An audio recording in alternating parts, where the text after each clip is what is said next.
que quilombo, lo pasaste a ver al juez y le dijiste, vos procesámelo a Santoro, a Stornelli, a todos. Qué fuerte además las cosas que dice de Santoro. Es impresionante, ¿no? Impresionante. O sea, lo acusa, nos recuerda mucho a la dictadura, porque en la dictadura, mientras secuestraban y torturaban, le robaban las cosas de las casas a la gente cuando se las llevaban. Y acá Santoro, mientras formaba parte del lawfare, como protagonista de Clarín, el periodista, él y la nata, seguramente adelante, cada uno desde su lugar, mientras tanto robaba. Sí. ¿No? Mientras tanto apretaba, extorsionaba y le sacaba dinero. De esa calaña de periodistas estamos hablando.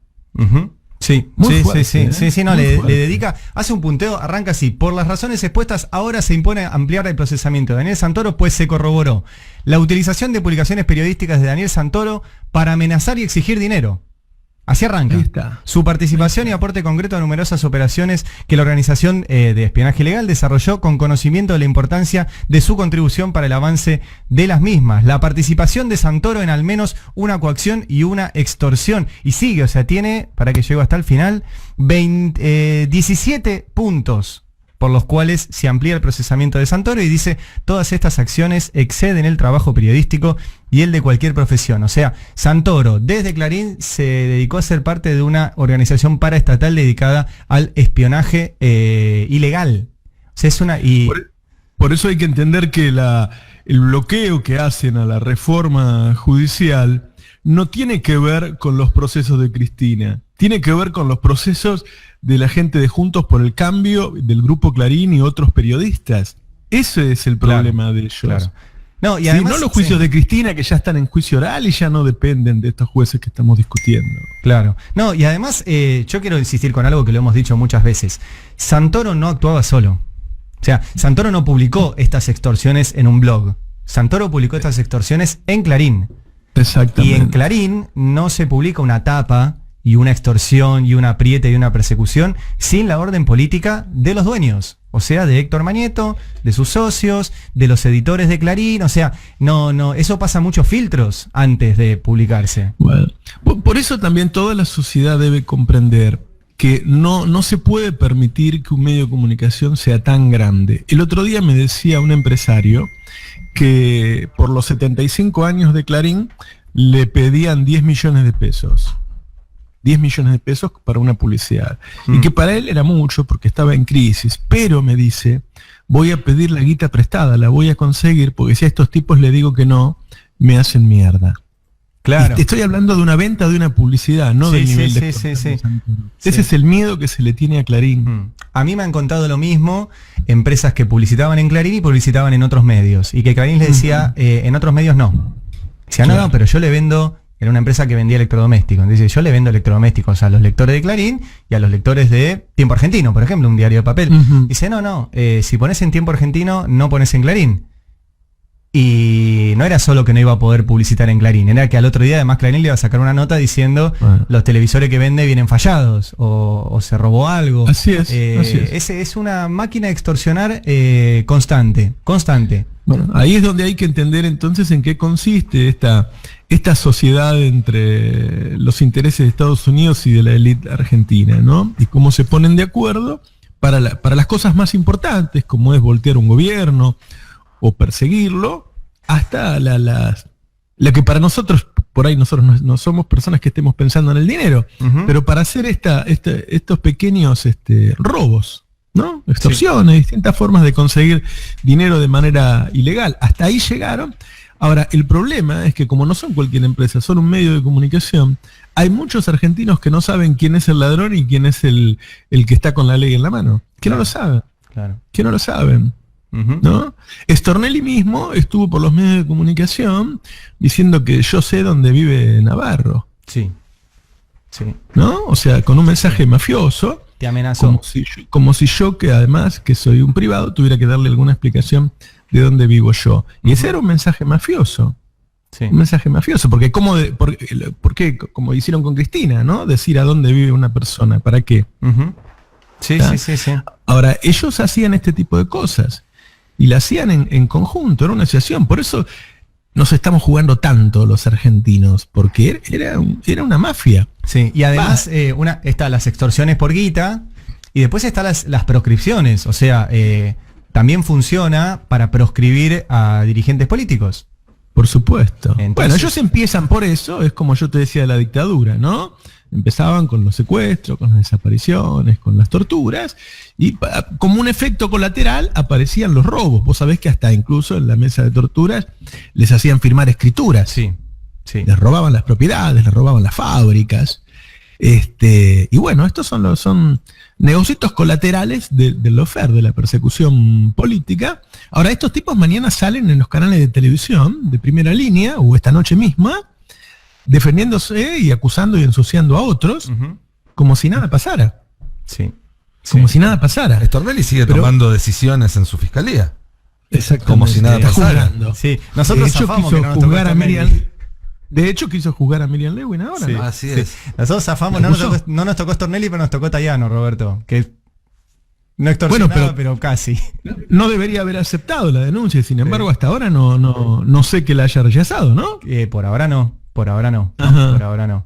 Y hasta donde tengo entendido, recién Nico me informaba, que es el que sigue el Congreso, Waldo Boll sigue siendo presidente de la Comisión de Libertad de Expresión. Bueno, yo agradezco y reconozco a la Cámara de Diputados que haya sacado ese comunicado, solidarizándose o repudiando el hecho de la persecución hacia los periodistas del Destape.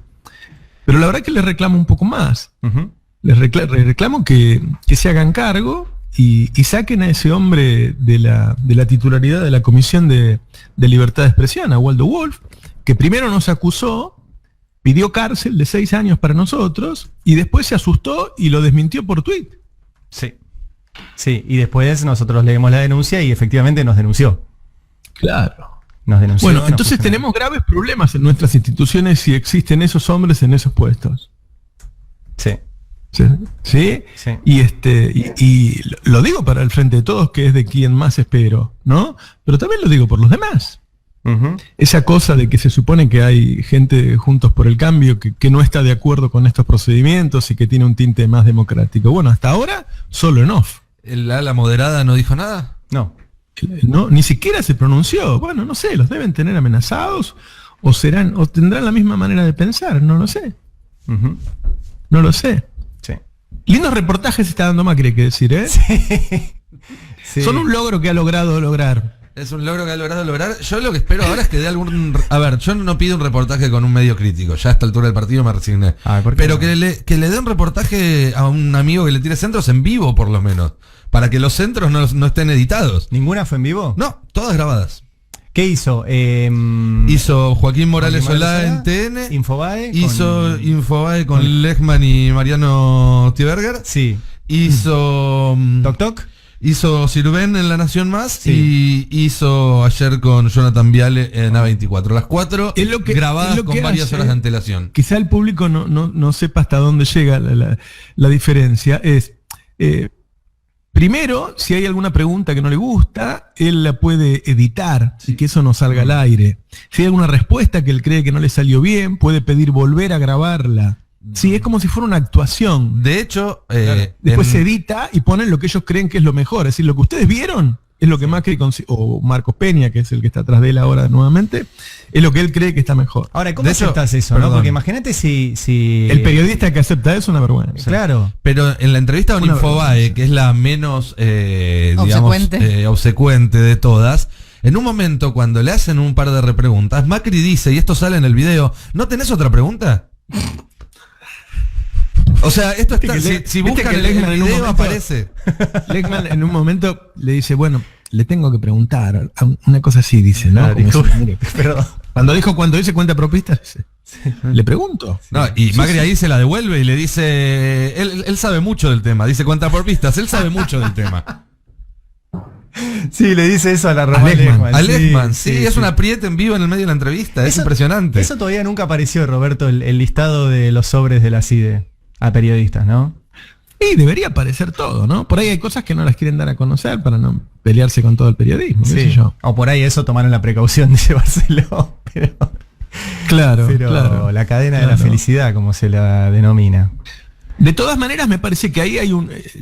Yo supongo que estos reportajes son prelibro, o sea, él se entera que va a salir el libro, y como tiene que dar una respuesta a eso, sí, él hace algunos reportajes antes, va preparando el terreno, y va a dar otros reportajes después, para responder a la acusación del hermano. Sí. Igual yo le sugiero al votante de Macri, que si a una persona no lo quiere ni el padre, ni la madre, ni el hermano, quizás estés votando mal. Claro, sí. Sí, y otro dato, Roberto, digo, Macri está mandando... La verdad que la madre decía que le tenía que pegar para que no mintiera. Sí, el padre dijo que le robó las empresas. Y ahora el hermano va a explotar todo. Vamos a ver qué dice. Ay, qué ganas de leer ese libro.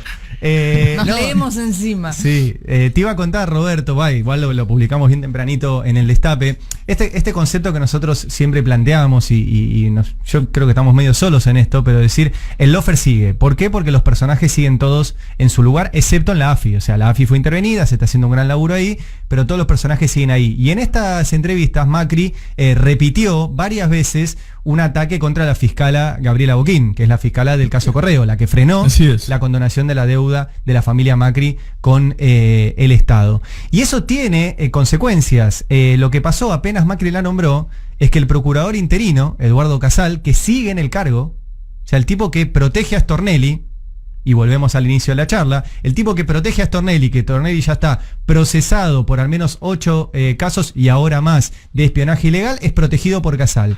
Macri nombra a la fiscal Boquín en una entrevista y el tipo le reimpulsa el sumario administrativo contra Boquín, que se lo hizo a las pocas horas de que Macri la nombró en la entrevista. O sea, Macri sigue teniendo poder dentro, en este caso, de la Procuración, sigue teniendo poder en Comodoro Pi. Por eso quiere que las causas vayan a Comodoro Pi. O sea, es grave que... Bueno, no es solo Macri, ¿no? Es esa asociación entre la derecha nacional y los Estados Unidos. Recién lo manifestaba Horacio, que él piensa o está seguro que van a tratar de separar a Arce de Evo, como lo intentaron acá con Alberto y Cristina. Y a mí me parece que hoy, con la poca densidad que tienen las democracias, quien accede a la presidencia compite en el poder con estas élites, obviamente que ha sucedido siempre en la historia, pero con mayor o menor preponderancia de la élite. Me parece que este es un momento en que de alguna manera cogobernás con ellos, ¿no? Sí. Y a mí me parece que se nota eso, que se nota claramente que, hablemos de Alberto en particular, tiene que luchar, además de con todos los problemas que tiene, además de con la herencia, además de que con el coronavirus, con esa competencia de los poderes fácticos que tratan de hacerle una zancadilla todo el tiempo, ¿no? O de doblarle el brazo en algunos casos. Me parece que se ve claramente eso. Digo, personas que estén ahora rasgándose las vestiduras por la cantidad de fallecimientos cuando ellos mandaron a la gente a contagiarse. Porque Kant lo dijo desde un principio. El virus no viene a vos vas al virus. Y estuvieron meses y meses y meses exigiendo hacer lo que quisieran y que la población pudiera hacer lo que quisieran. Y ahora le echan la culpa al gobierno. El gobierno trató de cuidar a la gente todo lo que pudo. Con los errores o con los problemas que tiene uno cuando se enfrenta a un hecho histórico como es una pandemia. Pero claramente eso está sucediendo con la resistencia de Alberto a hacer lo que quieren. Hay algo más al respecto que me gustaría comentar, porque desde hace un par de días se viene hablando de que Argentina pasó a Suecia y todas estas cuestiones. Las comparaciones que son válidas, y está bien compararse, porque uno tiene que tener un marco de referencia, pero hay que hacerlas teniendo en cuenta las circunstancias. Europa todavía no pasó un invierno con coronavirus. Esto es algo que se pasa por alto. El hemisferio norte todavía no tuvo un invierno con coronavirus. Un invierno completo. Un invierno completo. El coronavirus llegó a fines de enero, principios de febrero, digamos, pero la gran explosión se dio en la primavera del hemisferio norte. ¿Sí? Marzo, abril. Entonces, cualquier comparación con el hemisferio sur, donde ya pasamos todo un invierno completo, más allá de las otras inequidades que hay, que tienen que ver con la precariedad en la vivienda y que tienen que ver con un montón de cosas, bueno, veamos cómo está todo dentro de 3 meses, ¿no? Agarrarse porque en un momento preciso Argentina está más arriba, más abajo, es mala leche. Es mala leche. Decir somos los peores del mundo es mala leche. Sí, sin duda. Sin duda hay que ver cuando termine el partido, ¿no? Cuando esto se calme, habrá que hacer esa comparación, sacar esas cuentas. Y Y me parece también que hay que tomar en cuenta en qué país, ¿no? ¿En qué país? En un país endeudado, en un país en el que no tenías nada, en el que se había eliminado el Ministerio de Salud, con esa escasez de recursos, como cualquiera de nosotros que se enferma y es igualmente tratado. Claro. A veces me dan a mí estadísticas. El otro día leía una estadística sobre operaciones del corazón donde el 18 y pico % de las personas se moría. Y yo pregunto y me dicen, no, bueno, esos son hospitales de Latinoamérica. Digo, y en una clínica en Argentina, entre el 0 y el 1%. Digo, pero vos me estás diciendo que ante la misma situación, sí. Entonces, imagínate si en la vida de una persona, ¿no? Me pareció terrible eso, me pareció terrible. Sí. A mí me pasó otra cosa. ¿Se acuerdan el día que me llevé el vidrio por delante? ¿Cómo olvidarlo, Roberto? A mí me estaban cosiendo en 12 lugares distintos del cuerpo al mismo tiempo. Y llega una enfermera o una médica, no sé, que habla con la médica que me está atendiendo a mí y le dice, llegó una persona en estas condiciones. Y ella le dice, bueno, solamente la puede salvar el doctor tal. Le dice, no, porque no tiene esta prepaga, tiene tal. Ah, entonces mándenla a otro lado. Nunca me voy a olvidar de eso.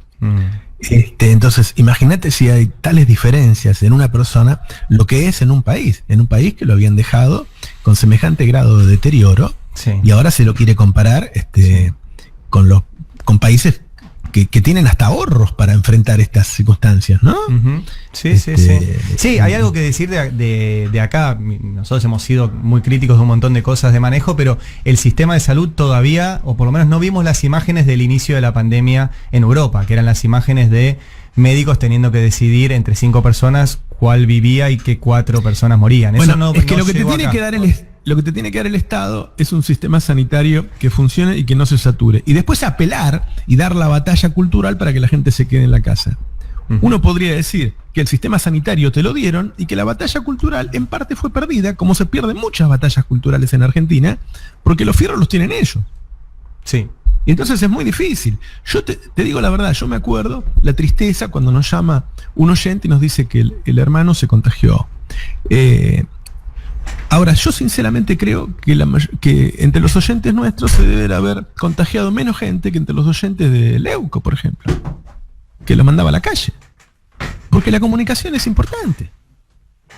Entonces, bueno, totalmente. Eso, el gobierno no te puede poner con una pulsera, ¿no?, electrónica que no pueda salir de la casa. Bueno, eso hace China, pero imagínate si quisieran hacerlo acá. Claro. Sí. Eso ya depende de nosotros y del cuidado que haya. Yo sigo viendo. El otro día hablé con Dolores, la señora que trabaja en casa hace más de 20 años y a la que no veo desde el 13 de marzo, claro, ¿no?, que está en su casa. Sí. Y siempre le pregunto, ¿te estás cuidando? Sí, Roberto, sí, acá. Me dice, toda la familia, todos los vecinos nos cuidamos, estamos organizados. Se cuidan mucho. Se cuidan mucho. ¿Viste? Como otro botarate fanfarronea, mirá, acá estoy, nos estamos divirtiendo. Y ellos se cuidan mucho en el barrio. Sí. Entonces, bueno, hay gente que lo ha tomado de una manera y hay gente que lo ha tomado de otra. El Estado no, hasta ahí llega el Estado. ¿Qué va a hacer? Sí. ¿No? Sí, Me parece que haber puesto el sistema sanitario en esta situación es un buen logro. Roberto.